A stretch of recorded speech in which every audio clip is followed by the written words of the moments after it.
host and you're watching Vantage with me, Palki Sharma.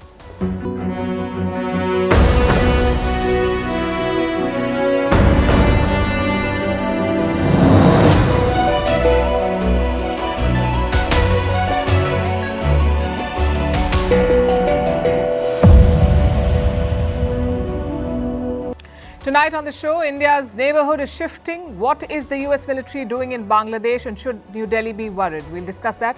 Also, a first of its kind visit in China. Pakistan's President Zardari has toured a Chinese jet factory, the one that is at the centre of weapons supply to Pakistan. How should India read this? In West Asia, Netanyahu's war may cost Israel long years of isolation. A new United Nations report is out. It accuses Israel of committing genocide in Gaza.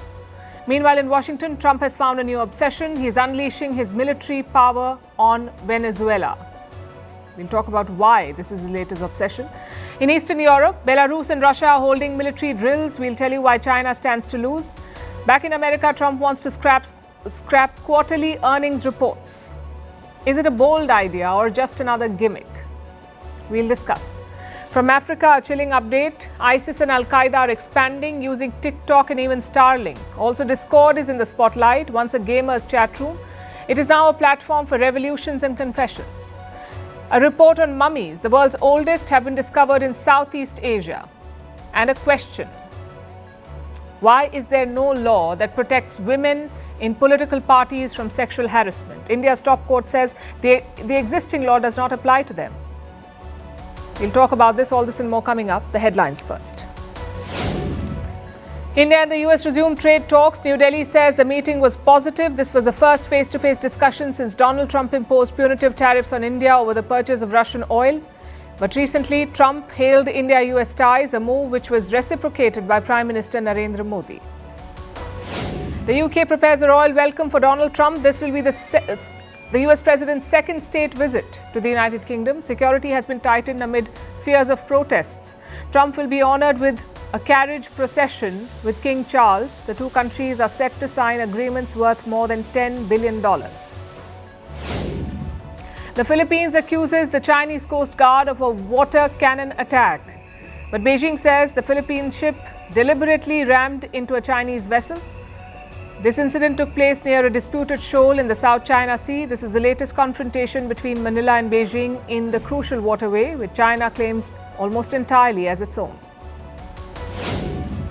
East Timor's police clash with protesters for the second consecutive day. The unrest is over a plan to buy SUVs for lawmakers. East Timor is one of Southeast Asia's poorest nations. The demonstrators are mostly university students. Several political parties now say they will ask the parliament to cancel the plan. And a Japanese political party says it will install an artificial intelligence leader after its founder quit following a poor showing in the recent elections. The Path to Rebirth party was launched in January. Details about its AI leader are yet to be decided, including when and how it will be implemented.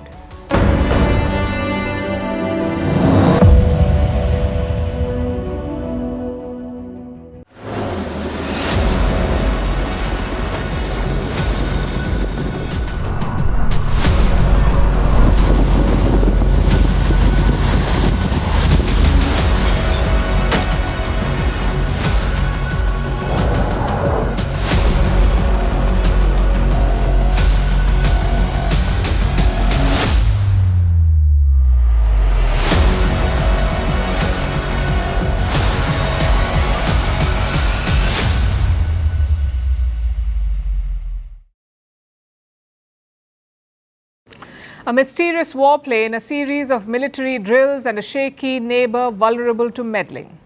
I'm not describing some imaginary spy thriller. This could be happening in India's neighbourhood, right next door in Bangladesh. Look at the latest development. A US Air Force plane landed in Chittagong on Sunday. This is a AC-130J Super Hercules. This plane is usually stationed in Japan, but this weekend it landed at the Shah Amanat Airport. Like I said, it's located in Chittagong in Bangladesh. It is very close to India's northeast and Myanmar. And this is not an isolated military move. It's part of a series of drills and surveys by the US military, which makes you wonder, what is the US up to and should India be worried? Let's look at the background first. Bangladesh was plunged into chaos last July. That's when radical students hit the streets in protest. They forced Prime Minister Sheikh Hasina to flee. After that, an interim ruler took over, Nobel laureate Muhammad Yunus. Now, Yunus has extremely close ties to the United States, so speculation was rife about US meddling. Many analysts said that Washington had toppled Sheikh Hasina. And these latest military moves must be seen in this backdrop, in the backdrop of alleged US meddling. Now look at their recent moves. In late July, Bangladesh and America conducted a joint drill. It was called Tiger Lightning. Both armies practiced counter-terror ops and jungle missions. Then in early August, another joint drill was held. This one was called Tiger Shark. It involved special forces from both sides. Interestingly, US weapons were used in this drill. Then yesterday, a third drill began. It's called Pacific Angel 25-3. It involves the air forces of Sri Lanka, Bangladesh and the US. Chances are that's why the Super Hercules flew over from Japan to take part in these drills. Either way, it's a lot of drills in a short period of time, 3 in just 60 days. And it's not been business as usual. Consider what happened earlier this month. A US Special Forces soldier was found dead in Dhaka. He went to Bangladesh in April. Months later, he was found in a posh Dhaka hotel. Again, it does sound like a spy thriller, but what exactly happened to this soldier? The US Embassy won't say. They have been reluctant to share details. Reports say Indian agencies were also concerned by this incident. They feared a US plot in the region. Which brings us to present day. What is the US up to in Bangladesh, and should New Delhi be worried? Some reports indicate a Myanmar angle. As you know, Myanmar has been gripped by a civil war. The ruling junta is fighting a rebel alliance. Apparently, both China and the US are courting these rebels. And this is where Dhaka is key. Bangladesh and Myanmar share a small border. It is just 271 kilometers long, but this border connects Chittagong in Bangladesh to the Rakhine state in Myanmar. And this border is a flashpoint. Earlier this year, the United Nations chief made a proposal. He called for an aid corridor from Chittagong to Myanmar. On paper, I know it sounds noble, but aid corridors inevitably become political. They are often used to ferry weapons and logistical support. Muhammad Yunus and his team okayed the corridor, but the Bangladesh army pushed back. They feared it would weaken Dhaka's sovereignty. The army will not compromise on issues related to the corridor, national security, and national sovereignty. After August 5, 2024, the army has coordinated with everyone for the sake of the country. So the corridor did not happen, but these latest drills are happening in the same area near the Chittagong Hills. So clearly the US has not abandoned its project. Chittagong gives them access to Myanmar. It also gives them access to India's northeast, which brings us to the second question. Should India be worried? Well, there are multiple aspects to this. For starters, some of these drills have been happening for years, like the Tiger Shark, which dates back to the year 2009. But times have changed. India used to have an ally in Dhaka. Now there is Muhammad Yunus, and he is anything but an ally. He has single-handedly destroyed India-Bangladesh ties, and in that background, these drills should worry India. At the same time, we should not be myopic, because America is not the only challenge in Bangladesh for us. China is making inroads too. Consider the Teesta River project. It's a $500 million mega plan to manage the Teesta River. Sheikh Hasina's government wanted India to do it, but Yunus is giving it to China. Reports say a Chinese team will visit Bangladesh soon. Then there is military cooperation. Bangladesh's Air Force fleet is aging. One of their trainer jets crashed in recent months. So guess what? Dhaka is looking to buy China's J-10 fighter jets. So my point is quite simple. Both America and China have designs in Bangladesh. It is a strategically located country. China is building ports in Bangladesh and Myanmar. It will offer them something they don't have. A presence in the eastern Indian Ocean. A direct access to the Bay of Bengal. That's what China gets. For America, the goal is the opposite, to block China's access to the Indian Ocean. And of course, to keep tabs on India. New Delhi must be mindful of both these ambitions. And Dhaka? Well, they are playing a dangerous game. Yunus is caught in the middle of a great power rivalry. Any mistake could prove to be too costly.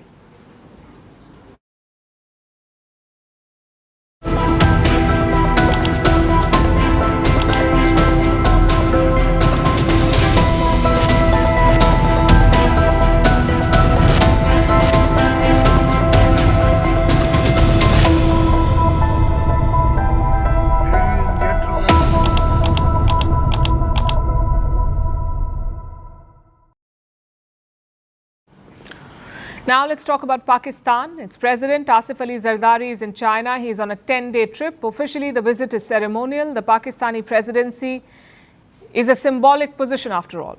Zardari is not supposed to be involved in the day-to-day running of the government. But I guess you could say the same for the Prime Minister as well. He's just a placeholder. It is no secret that the real power lies with the army in Pakistan. But for now, let's go back to the visit. Why is President Zardari in China and what is he up to? Look at these pictures. The Pakistani president was taken to a fighter jet factory in China. You can see him taking a tour of the facility, and he was not alone. Zardari was accompanied by his daughter, Asifa Bhutto Zardari. She also happens to be the First Lady of Pakistan. She's the president's daughter. They call her the First Lady. And his son was with him too. You may know of him. His name is Bilawal Bhutto Zardari. At one point, he was Pakistan's foreign minister. So together, they visited the jet factory in China, and these pictures were released by the Pakistani side. The factory belongs to AVIC. AVIC stands for Aviation Industry Corporation of China. It is a state-owned aircraft maker. It builds drones, fighters, and stealth jets. For Pakistan, AVIC is a crucial supplier. It makes the J-10 fighter jet. It also co-produces the JF-17 jet. Now, both planes are in the Pakistan Air Force fleet. Plus, AVIC supplies most of Pakistan's advanced jets. It trains their engineers and it supports Pakistan's own aircraft industry. As you know, around 80% of Pakistan's weapons come from China, and most of it flows through AVIC. So this visit by Zardari was not routine. In fact, it was the first of its kind. Reports say this was the first time a foreign head of state toured this facility. Zardari was briefed on the J-10 fighter. It's the same jet that Pakistan used against India during Operation Sindoor. He was also updated about the J-20 program, which is China's fifth-generation fighter. Apart from this, Zardari was shown drones and command systems, basically all the equipment that Pakistan may want to buy. So what did the visit achieve? So far, no new deals have been announced, but the pictures say it all. China opened a sensitive military site to a Pakistani leader. This signals trust, it signals commitment. Beijing is willing to share advanced defense technology with Pakistan, and we witnessed this support during Operation Sindoor, when China shared both military hardware as well as intelligence with Pakistan. So now this support could be expanding. At least that's how India should see it. This challenge is not new for New Delhi. The only way they can respond is by beefing up their own systems. And as we speak, the Indian Air Force is also being upgraded. The IAF is set to receive new jets, the Tejas Mk-1A fighter jets. Next month, India will receive 2 of these. The Mk-1A is a multi-role aircraft. It is a highly advanced, fast and nimble aircraft. It can operate in the skies, carry out surgical strikes on the enemy, and conduct missions over the sea. The induction of these planes has been delayed for nearly 2 years now. So finally, their deliveries would be welcome news. Discussions are also underway to procure new Rafale jets. The IAF has floated a new proposal. They want to buy 114 new Rafale jets. These will be built in India under the Make in India program. And if this deal happens, it will be one of the biggest defense contracts ever. So India is making moves on multiple fronts. New Tejas jets at home, new Rafale fighters, and upgrades to existing squadrons, all to match the rapid modernization in the region. There's a new sense of urgency after Operation Sindoor. Across the region, militaries are speeding up their upgrades. Pakistan is deepening its defense ties with China. It is looking to acquire new jets, drones and technology from Beijing. India is focusing on self-reliance. It is investing in indigenous fighters like the Tejas. At the same time, it is adding new capabilities through targeted acquisitions. Recently, India has also been re-engaging with China. There have been high-level talks. Prime Minister Modi even visited China a few weeks ago to attend the SCO summit.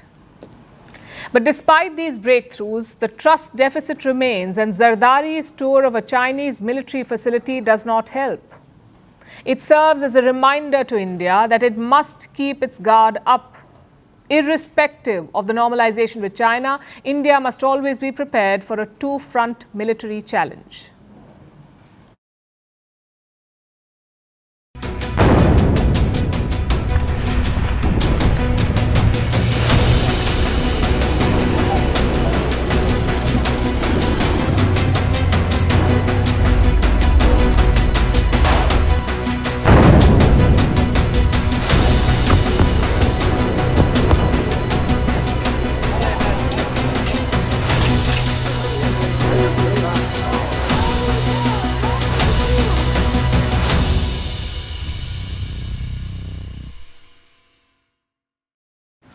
There comes a point in every long war when the pictures begin to look the same. Smoke rising in endless columns, buildings collapsing into dust, families running with nothing, children left starving.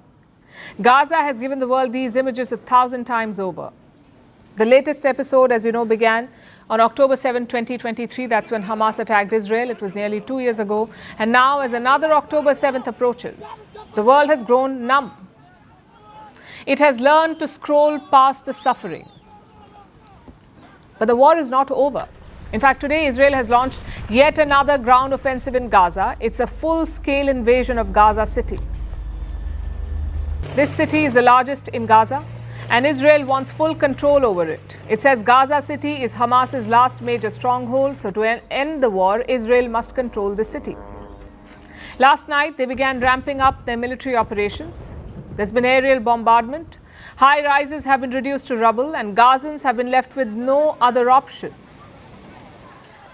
They're once again forced to flee.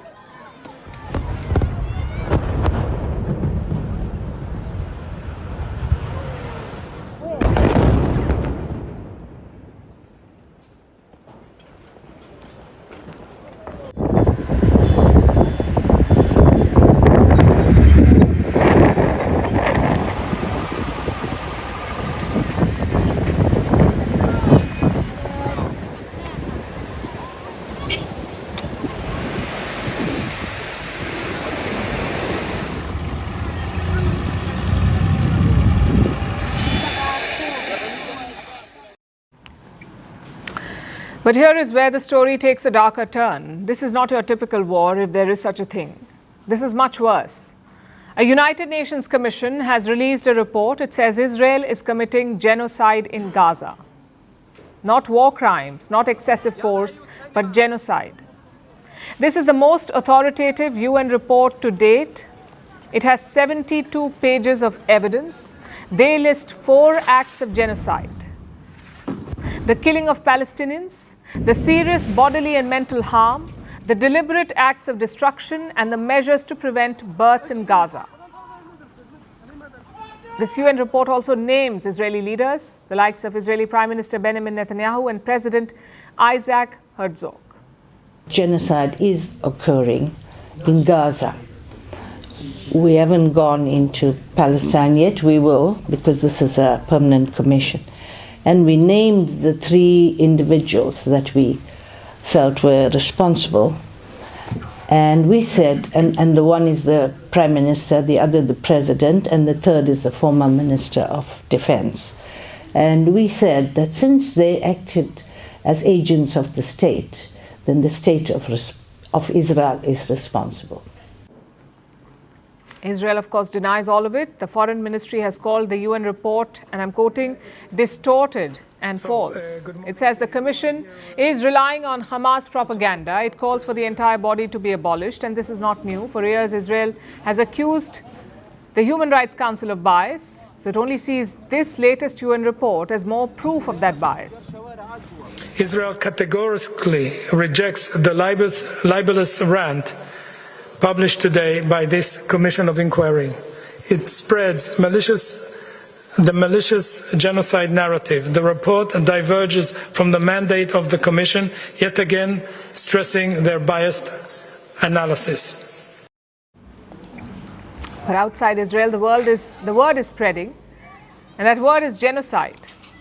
Israel is being accused of a genocide.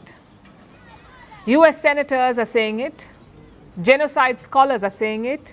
Israeli human rights groups are saying it, and many countries are hinting at it. South Africa, for instance, has taken Israel to the International Court of Justice, and now even the United Nations is calling it a genocide. So the taboo is broken. And here is the irony. This is a country born in the shadow of genocide. It is now being accused of committing one. Israel is being branded with the very crime it was meant to outlive. Meanwhile, more and more nations have decided to recognize Palestine. On the 22nd of September, France and Saudi Arabia will co-chair a conference in New York. This is to push for the two-state solution. One state for Israelis and another for Palestinians. That's the two-state solution. Israel is, of course, against it. But now the pressure is building. You could say Israel is paying the price for its seemingly endless offensive. When the October 7th attacks happened, the world rallied behind Israel. It pushed for justice. It rushed to support the country. But now Israel is more isolated than ever, because Netanyahu refuses to end the war, and he seems prepared for the consequences. He says Israel faces a kind of isolation that could last for years. So, have they achieved global isolation? No. The United States is with us, as are many other countries. But we currently have a focus problem in Western Europe, and we are acting and will continue to act to lift this siege. Just as we succeeded with the military siege, we will also succeed with the diplomatic siege. So Netanyahu is confident that Israel will overcome this. But here's the problem. Wars leave rubble and graves. They also leave words that cling to them long after the fighting stops.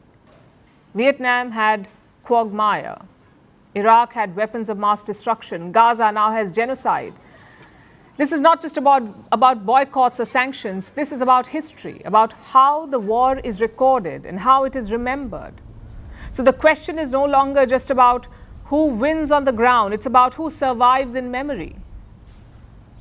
Because bombs can destroy buildings, but words can condemn generations. Today, that word is genocide. It will appear in court filings, in human rights reports, and in textbooks yet to be written. Israel says it can outlast the siege. It can outfight its enemies. But this is the war it cannot escape, a war over its place in history.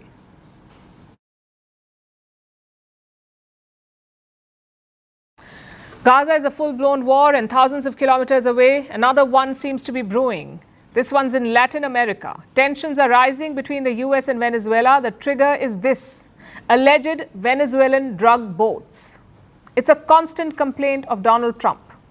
He says Latin American gangs are smuggling drugs into the US. His solution? Blow them up. The latest instance was Monday. The US military destroyed a boat in international waters. Take a look at this.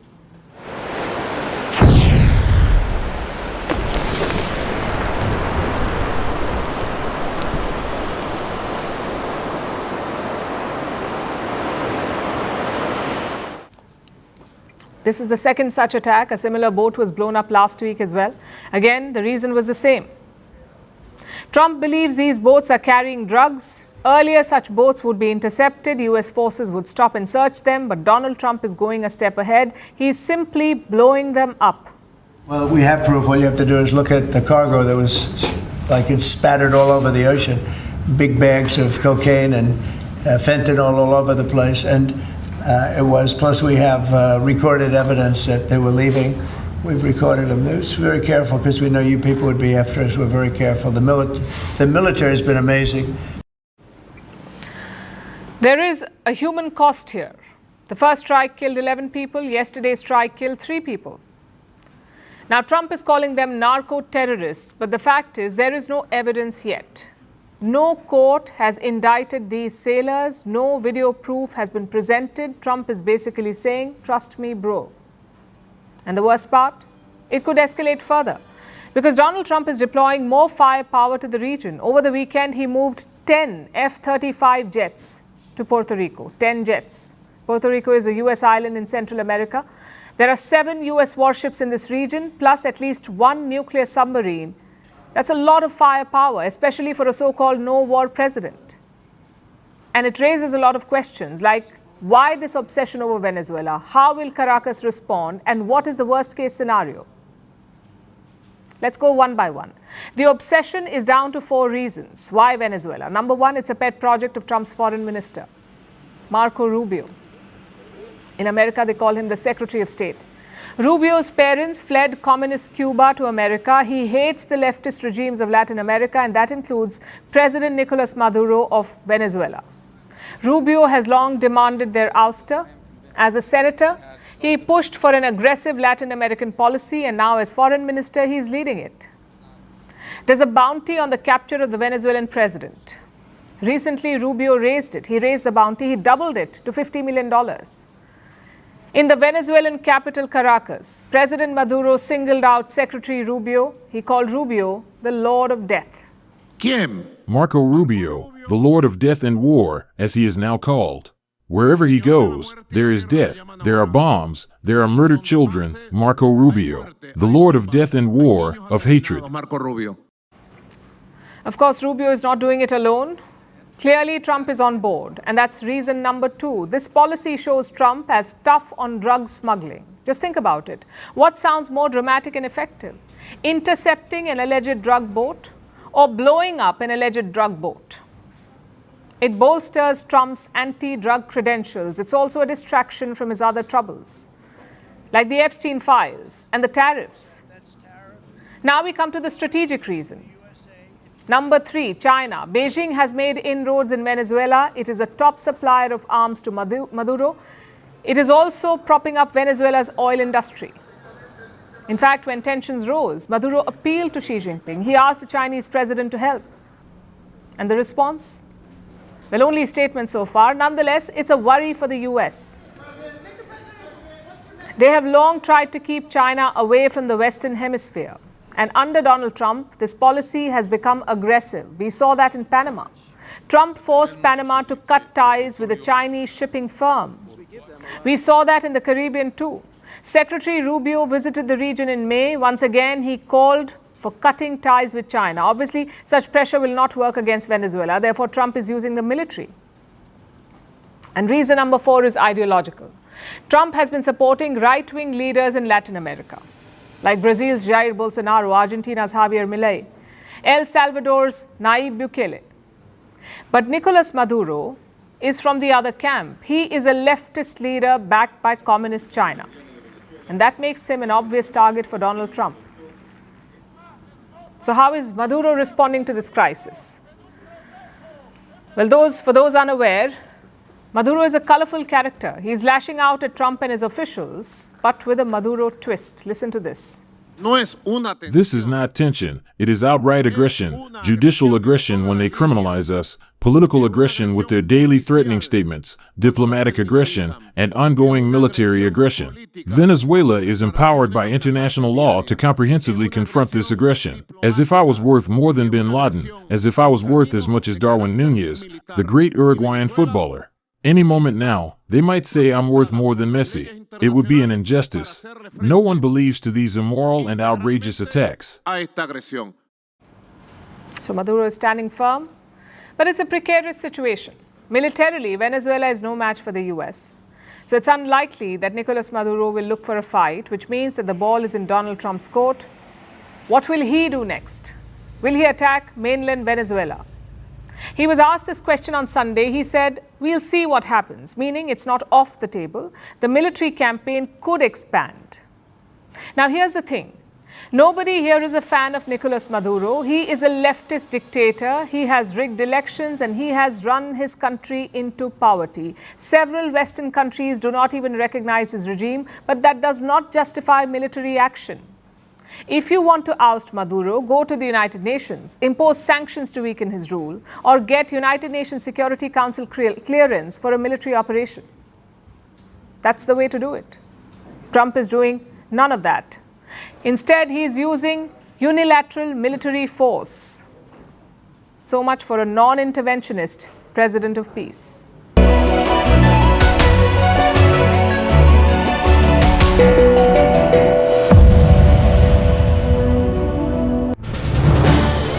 This is News 18 Network.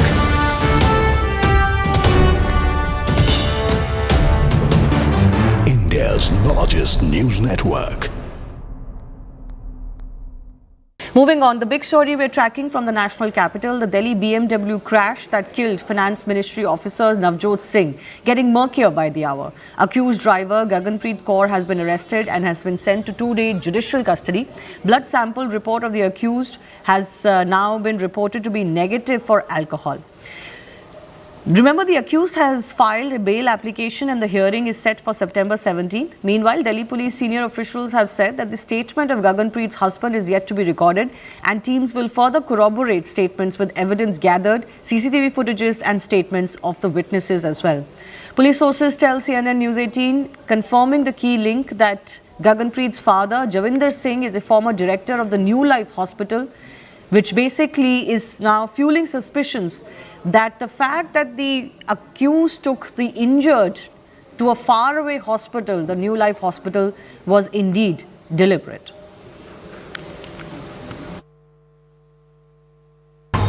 जो पूरा हादसा है, मैं इसकी पूरी बारीकी जानना चाहता हूँ, किस तरह से हादसा हुआ, किस तरह से इस मामले की तफ्तीश हुई और आखिरकार आरोपी को गिरफ्तार किया गया। ये जो इंसिडेंट है ये कल का है, अराउंड 1:30 के आसपास, 1:30 बजे के आसपास का इंसिडेंट था, बट जो कॉल आती है हमारे पास वो थोड़ा लेट आती है, 2:20 के आसपास। हमारी इमीडिएटली टीम पहुंचती है ग्राउंड पे, उनको पता चलता है कि ट्रैफिक जाम की कॉल थी, बट यहाँ पे तो एक एक्सीडेंट हुआ है। एक्सीडेंट होने के बाद हम उसकी जो नियर बाय CCTV फुटेज है उनको एनालाइज करते हैं, क्राइम टीम को भेजते हैं, अपनी FSL टीम को भेजते हैं, जो भी एविडेंसेस हैं उसको कलेक्ट करने के लिए, जो साइट है और जो मोटर व्हीकल्स हैं उनका इंस्पेक्शन कराने के लिए।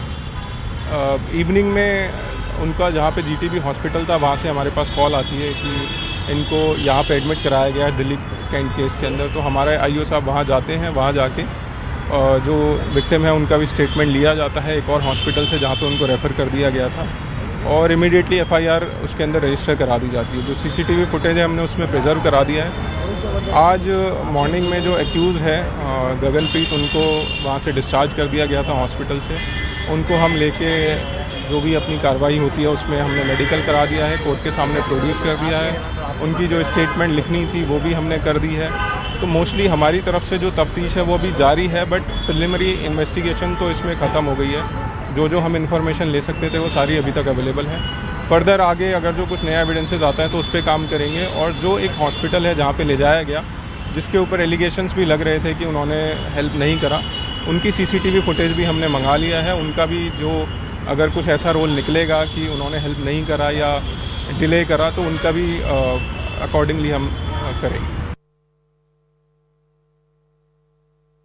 जब हम FIR पढ़ते हैं जो 10 घंटे के बाद रजिस्टर होती है, इंसिडेंट है 1:30 बजे का, FIR हो रही है रात को 11:30 बजे, उसका जो भी वर्जन है FIR का वो प्रेस कॉन्फ्रेंस के भी अगेंस्ट है, उसके खिलाफ है, कॉन्ट्रडिक्ट कर रहा है, पूरा वर्जन ही कॉन्ट्रडिक्ट कर रहा है। अगर रैश एंड नेग्लिजेंट ड्राइविंग से किसी की डेथ है और कंट्री में वो बेलेबल ऑफेंस है, फिर वो बेलेबल ही है। आप उसको नॉन बेलेबल घुमा फिरा के कोई और सेक्शन ऐड करके करें, वो बड़ा अनफॉर्चुनेट हो जाता है। गाड़ी जो थी है BMW, वही पूरी टर्टल है। गाड़ी के अंदर जितने भी सवार हैं, हस्बैंड वाइफ बच्चे, वो भी गाड़ी के अंदर हैं। एयर बैग्स खुले हुए हैं, उनकी भी चोट लगी है। मुझे लग रहा है कि जो वर्जन FIR का है या IO साहब का है, कोर्ट में 2 दिन का वो हो गया है, JC हो गई है, JC 2 दिन का JC हुआ, 2 दिन की JC हो गई है। हमने बेल एप्लीकेशन फाइल कर दी है। Bell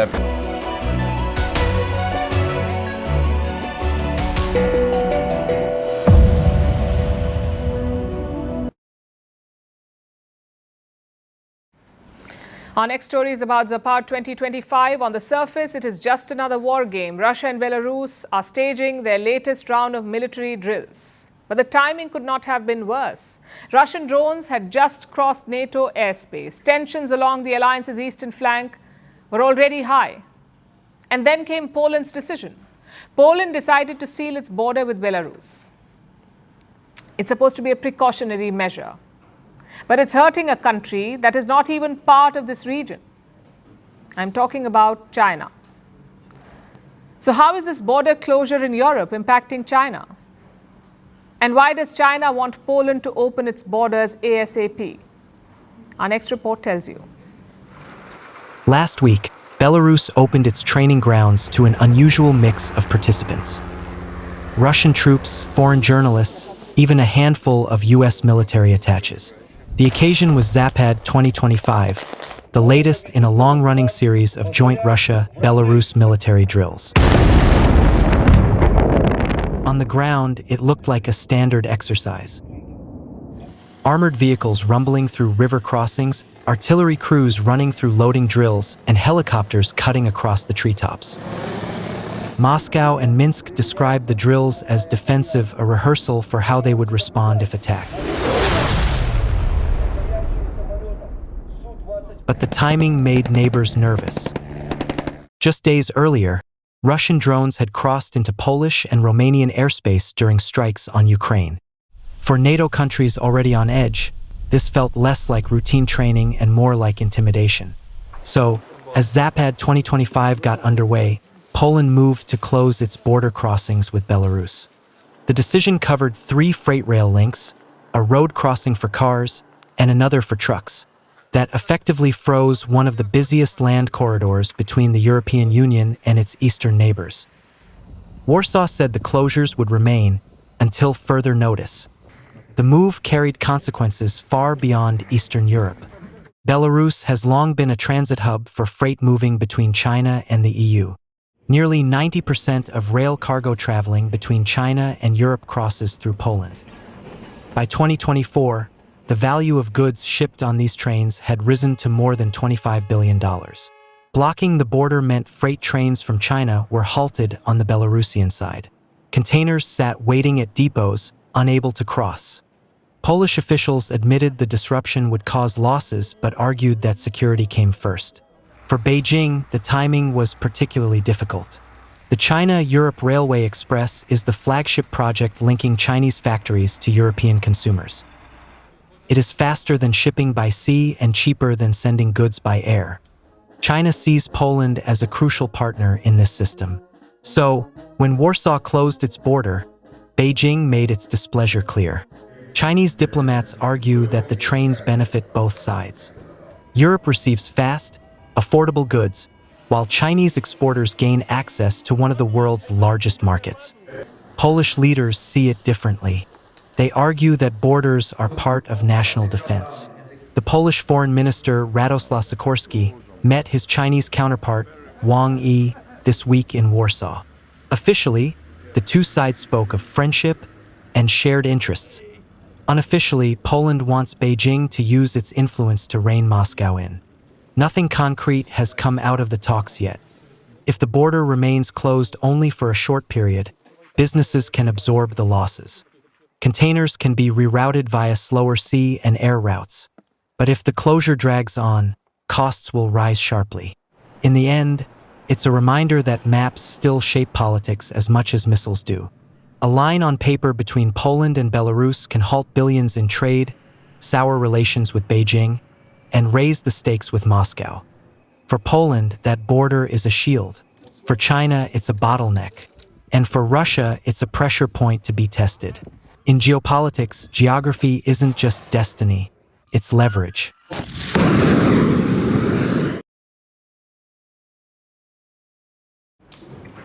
A new debate has gripped Wall Street.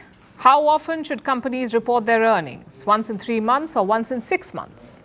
It's not a new debate in the world of finance, but this time it was triggered by US President Donald Trump. Look at his social media post. This is what he's written. Companies and corporations should no longer be forced to report on a quarterly basis, but rather to report on a 6-month basis. This will save money and allow managers to focus on properly running their companies. Now, to be clear, the policy has not changed yet. Trump is merely giving his input to the US regulator, which is the SEC, the Securities and Exchange Commission. The SEC will now review this proposal, and only they can change the rule book. The current rule was introduced way back in 1970. It requires listed companies to publish reports every quarter, basically once in 3 months. The idea was to promote transparency and trust. Quarterly reports equal more frequent updates equal more information, and more information equals better decision making. This was the idea behind the rule, to give investors confidence. So why does Trump want to change it? Well, he feels it's too short term. Managers are always thinking about the next report. Therefore, there is no long-term vision. Clearly, this is Trump's business background talking. He ran companies for decades, and some of those companies were publicly traded. So maybe Trump is speaking from personal experience, or maybe he is worried about the markets. Let me show you a study by Columbia Business School. They found that more than 8,000 companies traded on US exchanges in the 1990s, more than 8,000 firms. Do you know what is the number now? Only 4,000 firms. So the number of listed companies has fallen by 50%, and a lot of them blame regulation, of which quarterly reports is a part. So maybe Trump is trying to revive the stock spirit. Maybe he wants more companies to list in US exchanges. The question is this the right way to go? In fact, this topic is quite divisive. In 2018, 2 finance heavyweights wrote an op-ed. Ace investor Warren Buffett and JP Morgan CEO Jamie Dimon. In that piece, they call for doing away with quarterly guidance. Now, guidance is different from the earnings report. A report shows profits or losses. A guidance is a projection for the coming months. Now, Warren Buffett and Jamie Dimon batted against it, and listen to what they wrote. I'm quoting again. In our experience, quarterly earnings guidance often leads to an unhealthy focus on short-term profits at the expense of long-term strategy, growth, and sustainability. Now, the spirit of this argument was the same as Donald Trump's. Short-term thinking is hurting America. Over in Wall Street, alarm bells are ringing. Fund managers fear that such a change will erode investor trust. At the same time, they want reform. Some managers say companies are gaming the system. They set low bars on purpose. They clear those low bars every quarter, and their shares zoom. And the numbers support this. Some 80% companies, 80% companies beat their quarterly projections. Clearly, this is not coincidence. But will scrapping the quarterly system work? Well, the UK and Europe have already done it. They require semi-annual reports, basically once in 6 months. Hong Kong also requires semi-annual reports. But in India, we have quarterly rules. Reports must be published within 45 days of the last quarter. And I'm afraid there is no right or wrong here. On the one hand, short-termism is bad. You look at every major company in the world, they thrived because of long-term thinking, not because they were focused on 3 months at a time. And that's true for Tesla, for Apple, for Nvidia, any big company you can think of. On the other hand, investors want transparency, and they are the heartbeat of every market. Let's see which way the US regulator goes.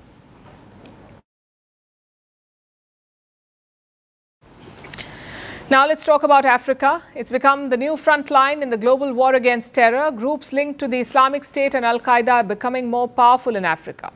In the past year alone, these groups have killed more than 22,000 people, and their ranks have expanded rapidly. It's not just because of guns or fear. These groups have weaponized technology. They're using Starlink, they're using satellite internet, drones, and even platforms like TikTok.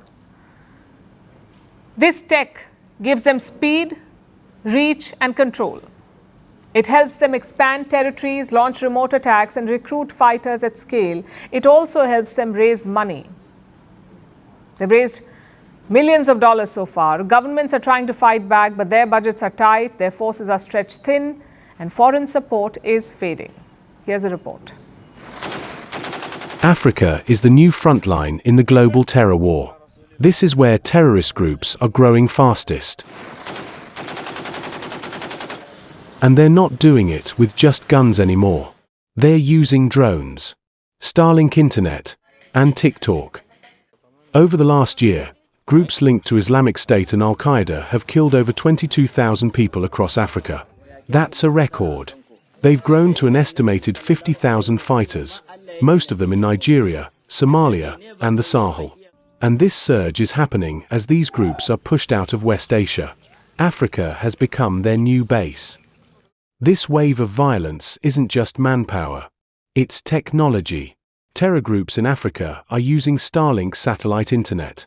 That gives them high-speed, secure connections in remote, lawless areas. With it, they can coordinate attacks, evade surveillance, even manage money and logistics from deep inside forests and deserts. Reports claim both Islamic State and Al-Qaeda's African branches are now using Starlink. Then, there are drones. In late 2024, Nigeria's Islamic State West Africa province, also called ISWAP, used a grenade-armed drone to strike a military base. Since then, they've launched at least 3 more drone attacks. These drones are cheap, hard to detect, and deadly. They let terrorists hit targets without sending fighters. And it's not just battlefield tech. Extremist groups are also on TikTok. They're not just posting videos, they're crafting a message. They frame themselves as providers of justice and security. In places where governments are weak, that narrative works. Experts say this propaganda helps extremists recruit fighters and undermine the state. Terror tech isn't cheap, but these groups are flush with cash. Al-Shabaab in Somalia is estimated to earn over $200 million a year. The Islamic State, in the West Africa province, collects up to $191 million annually. This is from taxes, extortion, and ransom. The money comes from locals, from hostages, and from illegal trade routes. With internet access and encrypted apps, they collect, move, and hide this money easily. This funding fuels expansion. Governments are trying to fight back. West African nations are planning a joint anti-terrorism force. But the original plan, 5,000 troops and billions of dollars in budget, has been cut drastically. Now, they may only field 1,650 soldiers, with a budget of less than $500 million. That's a fraction of what's needed. And in many countries, foreign help is vanishing. France and the US have pulled back. Russia's Wagner Group has stepped in, but they have been largely ineffective so far. More than 2/3 of Islamic State's global activity in 2025 happened in Africa. That's unprecedented. And it shows how these groups are making a comeback. By making most of the instability in Africa. This is a new kind of war. It's not fought just with bullets, it's fought with broadband, with drones, with TikTok and Starlink. And right now, Africa is losing that war.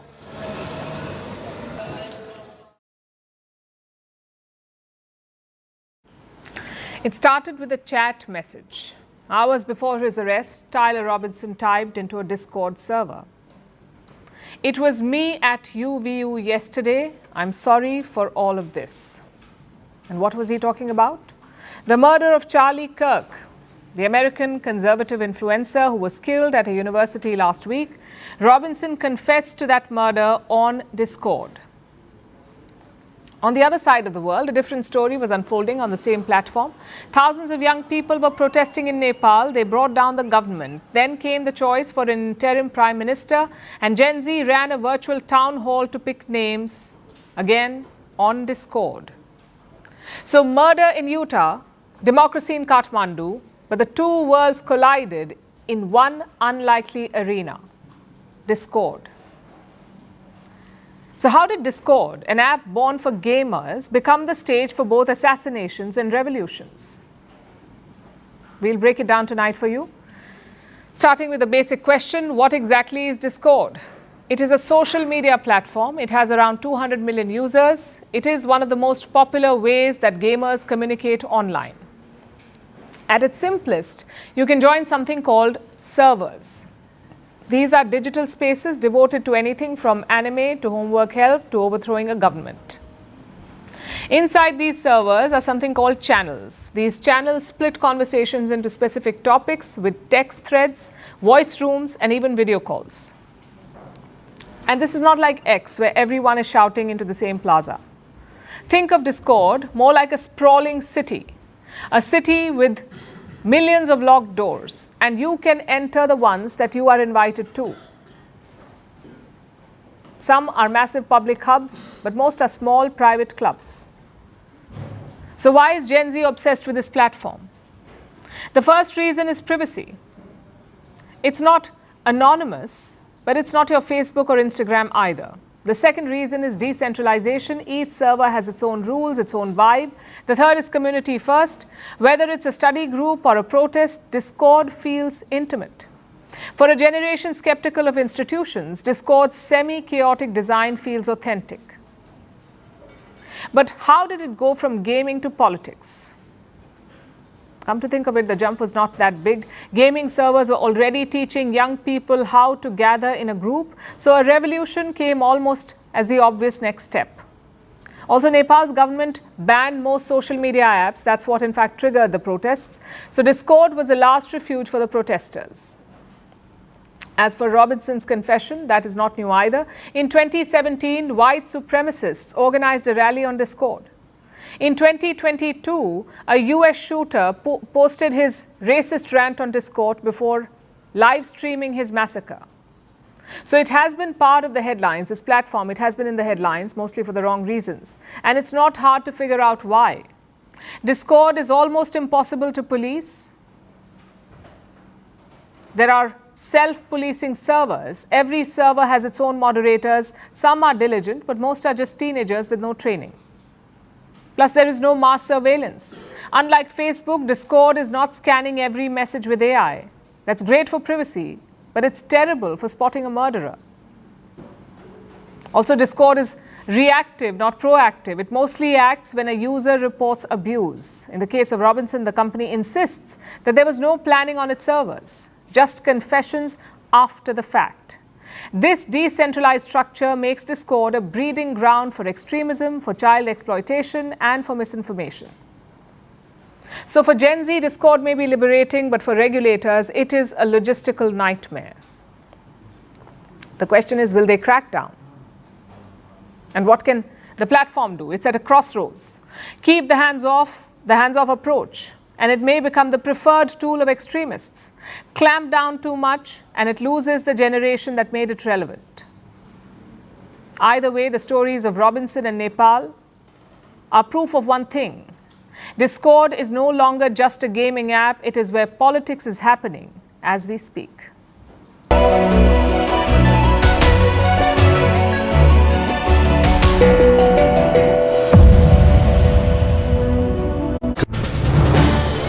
This is News 18 Network.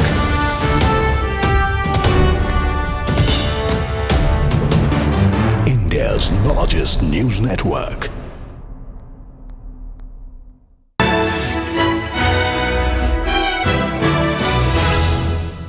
प्रधानमंत्री जी, आपको बहुत बहुत धन्यवाद network 18 को ये exclusive interview देने के लिए। आपके दर्शकों को हमारा नमस्कार।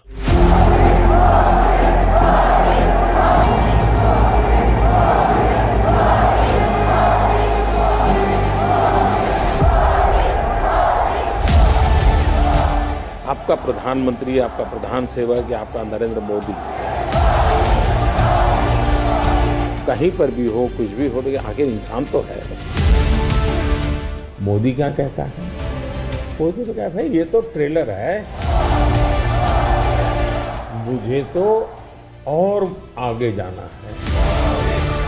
न खाऊंगा न खाने दूंगा, तो आगे है। जिसने खाया है वो निकालूंगा और जिसका खाया उसको खिलाऊंगा। करप्शन पर कार्रवाई, ये मेरा कमिटमेंट है। ये तो अभी कुछ भी नहीं है, अभी तो और भी आगे जाना है।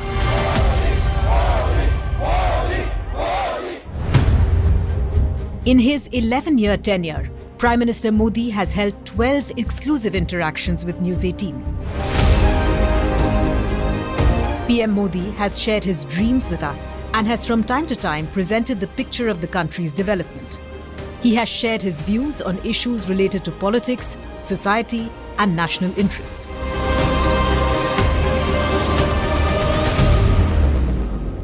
डिप्लोमेसी में मानवीय मूल्यों को सबसे ज्यादा महत्व देने वाली हमारी नीति ने दुनिया को एहसास कराया है कि भारत सिर्फ अपने हित के लिए ही नहीं बल्कि वैश्विक मानवता के लिए भी काम कर रहा है। सबका साथ, सबका विकास का हमारा मंत्र देश की सीमाओं के दायरे में बंधा हुआ नहीं है। In 2016, it had been just over 2 years since PM Modi had taken charge of the country. And through News 18, he told the nation how he was succeeding in establishing his foothold in Delhi. प्रधानमंत्री जी, लोग कहते हैं कि Lutyens Delhi को शायद आप रास नहीं आए। मेरा सवाल ये है कि क्या आपको दिल्ली रास आ गई? एक ऐसे लोगों का जमावड़ा दिल्ली के सत्ता के गलियारों में काम करता रहा है और ये लोग कुछ लोगों को समर्पित है। हो सकता है उनके निजी फायदों के लिए होंगे, निजी कारणों से होंगे, और सवाल मोदी का नहीं है। आप इतिहास की तरफ देखिए, सरदार वल्लभ भाई पटेल के साथ क्या हुआ? यही जमात सरदार को एक गांव का सामान्य बुद्धि क्षमता वाला व्यक्ति के रूप में ही पेश करता रहा। मोरारजी भाई के साथ क्या हुआ? मोरारजी भाई क्या काम किया, क्या नहीं किया, कभी दुनिया को पता ही नहीं चलने दिया। वो क्या पीते थे इसी की चर्चा करते रहे। चौधरी चरण सिंह के साथ क्या हुआ? उनकी मजाक उड़ाई जाती थी। तो मेरी एक मजाक उड़ाई जाती है, मुझे बड़ा भला बुरा कहा जाता है, मुझे बहुत आश्चर्य नहीं होता है, क्योंकि ये कुछ ठेकेदार हैं जो कुछ लोगों को समर्पित हैं।